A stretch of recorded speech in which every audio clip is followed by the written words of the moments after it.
पुढे जाऊयात। राज्यामध्ये महाशक्तीच्या 15 ते 20 जागा येतील असं विधान बच्चू कडू यांनी केलेलं आहे। आमच्याशिवाय कोणाचेही सरकार स्थापन होणार नाही, राज्यामध्ये मुख्यमंत्री लहान पक्षाचा असेल असा दावा बच्चू कडू यांच्याकडनं करण्यात आलेला आहे। कोणाला पाठिंबा देणार नाही, मोठ्या पक्षांचा पाठिंबा घेऊ असं कडू यांनी म्हटलेलं आहे। खरं तर एक्झिट पोल काही खरे नसतं, पण आमच्याशिवाय सत्ता बसणार नाही। अपक्ष आणि लहान पक्षाचं सरकार बसेल। कोणाचा पाठिंबा घ्यायचा ते आम्ही ठरवू, आघाडीचा घ्यायचा का युतीचा घ्यायचा।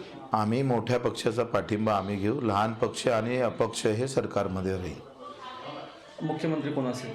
आमचंच राहील, अपक्ष राहील किंवा लहान पक्षाचा मुख्यमंत्री राहील। लोक कंटाळले आहे दोघांचंच, रोज रोज तेच काय वांग्याची भाजी।